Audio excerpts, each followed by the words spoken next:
everyone, my name is Vina, aka Miss WC Reader, and welcome welcome back to my channel. So I often talk about the urban fantasy books that I've enjoyed and some of the ones that I have read. I'm always on the hunt for a new one by Black authors, and I realized that I have not done a dedicated urban fantasy recommendation video, so here we are. Check out these books and add them to your TBR.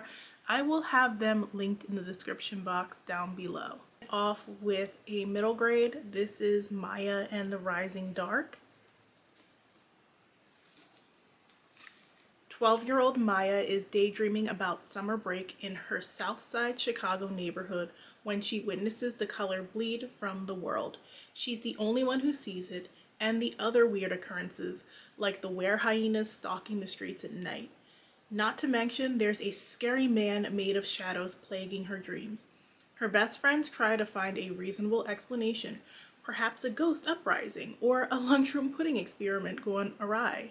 But to Maya, it sounds like something from one of Papa's fantastical stories or her favorite Oya comics. When Papa goes missing, Maya is suddenly thrust into a world both strange and familiar as she uncovers the truth. Her father is the guardian of the veil between our world and the dark, where an army led by the Lord of Shadows, the man from Maya's nightmares, awaits. Maya herself is a godling, half Orisha and half human, and her neighborhood is a safe haven. But now that the veil is failing, the Lord of Shadows is determined to destroy the human world. Maya will have to unlock her hidden powers, save her father, and bring order to the world before darkness consumes it. She just hopes she can do it in time to attend Comic-Con before summer's over. So this is Maya and the Rising Dark by Rena Barron. It is the first in a trilogy, and the trilogy is completed, so you can go check that out. Sign of the Slayer by Sharina Harris. High school is supposed to be about studying, socializing, and marching band practice, not fighting vampires. Then one night flipped my world inside out. Now my life sucks. But it isn't all bad. I'm at a Slayer Academy learning things like the real origin of vamps and how to make serious weapons out of thin air. Every last one of them will pay for what they did. I'm doing great. Until I come face to face with the actual vampire prince. And I'm not sure of anything anymore. Vampires are supposed to be soul-sucking demons, but Kamari is something else. He's intelligent and reasonable, and he seems to know things about me that could change everything. He's also hiding something big, even from his own kind. And when a threat from an ancient evil is so extreme that a vampire will team up with a slayer to take it down, it isn't just my need for revenge that's at stake anymore. It's the whole damn world. This is Sign of the Slayer by Sharina Harris. Now, it got kind of like a revamp recently where they gave it new covers. So this is the old cover here, and it is digital first, so you would have to get it online. The Poisons We Drink by Bethany Baptiste. Love potions are a dangerous business. Brewing has painful, debilitating side effects, and getting caught means death or a prison sentence. But what Venus is most afraid of is the dark, sentient magic within her. When an enemy's iron bullet kills her mother, Venus's life implodes. Keeping her reckless little sister Janice safe is now her responsibility. When the powerful Grand Witcher, the ruthless head of her coven, offers Venus the chance to punish her mother's killer, she has to pay a steep price for revenge. The cost? Brew poisonous potions to enslave DC's most influential politicians in order to pass legislation that will protect witchers for years to come. As Venus crawls deeper into the corrupt underbelly of her city, the line between magic and power blurs, and it's hard to tell who to trust, herself included. So this is The Poisons We Drink, and you can probably find it on sale. It's often on sale on Amazon for under $10, so really good deal if you're interested in checking out something new and a little bit different. This is a revenge story after all. Blood at the Root by Ladarian Williams.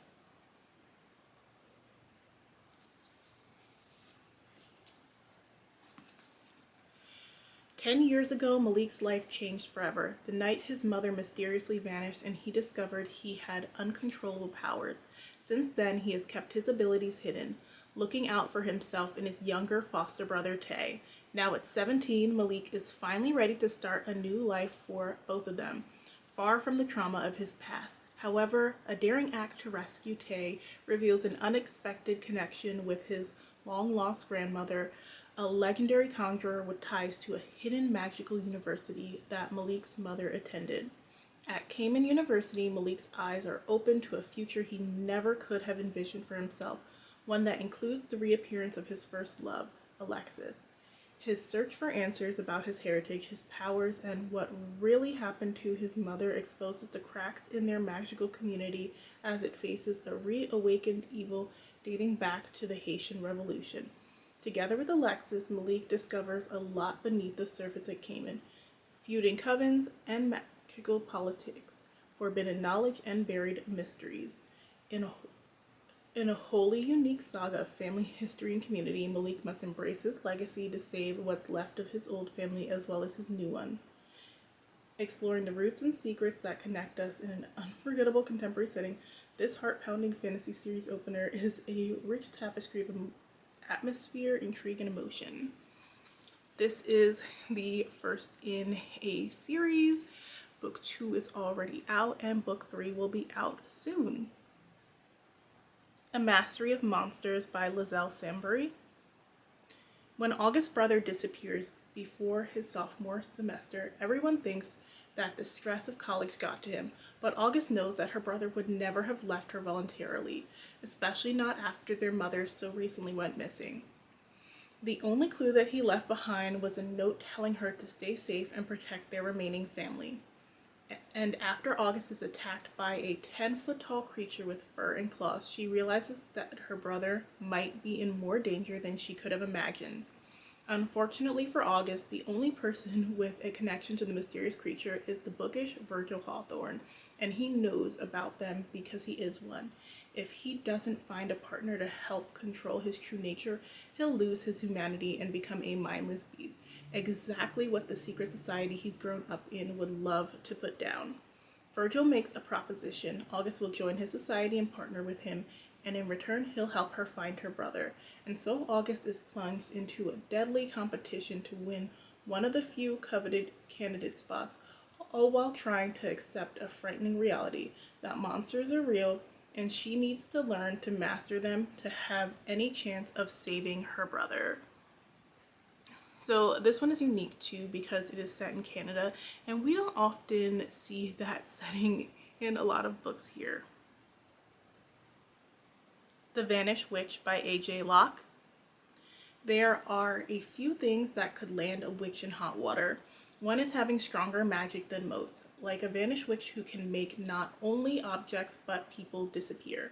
Another is being in possession of amulets that contain ghosts whose touch is death.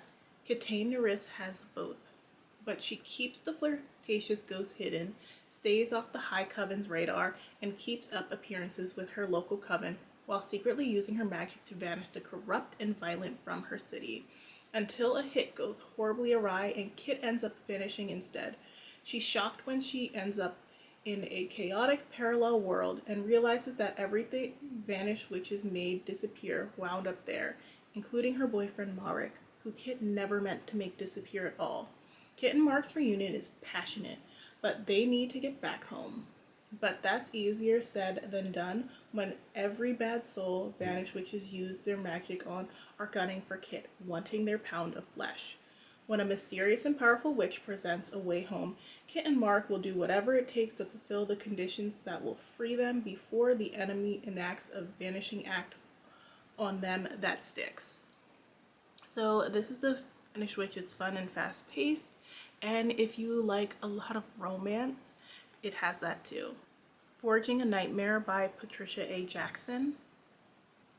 FBI agent Michael Childs is investigating a series of grisly murders in New York City, where the only link between the victims is that they were all born with 12 fingers and 12 toes. In occult circles, they are known as the Nephilim. When Michael gets too close to the truth. He uncovers his own unique heritage and finds himself at the top of the killer's list. A break in the case leads to Annabelle Raines, a Marine Corps sniper listed as killed in action. However, Michael finds the soldier alive and well, just no longer human. She's a nightmare, a warhorse forged from a damned soul and trained to infernal purpose. As the boundaries of mythology and biblical lore collide with his reality, Michael is forced to confront an apocalyptic calling or die trying. So if you like a little bit of police procedural, a little bit of thriller and mystery alongside your fantasy, you'll have a good time with this one. An Unlikely Coven by A.M. Kavita. After 7 long years, Joan Greenwood is finally returning home. Unfortunately, her family totally forgot about it. Joan's homecoming is lukewarm at best, but it soon turns disastrous when news hits that someone has created a spell that can turn an ordinary human into a powerful witch, threatening the balance of the magic world and the Greenwood family's place at the top of it.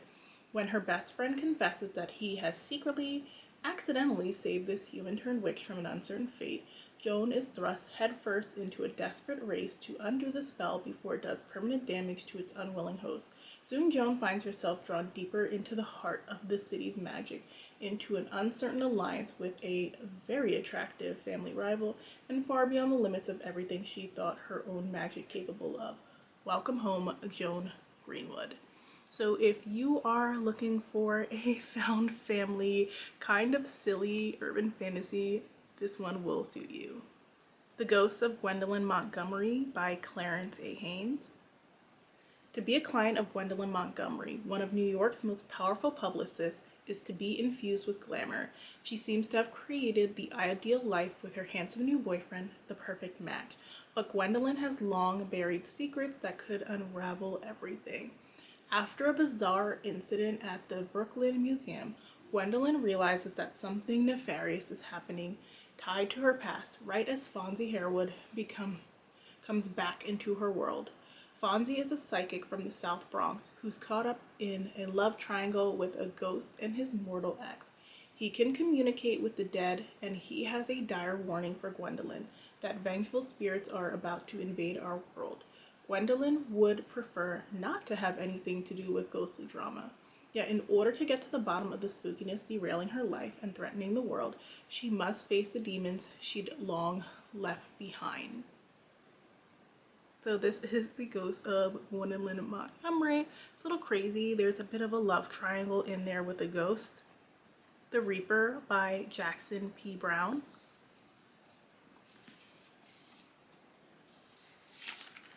Amy is an empath, able to sense the auras of the supernatural creatures that stalk London at night, but without a guide and sorely lacking in knowledge, she spends nights alone, searching for answers.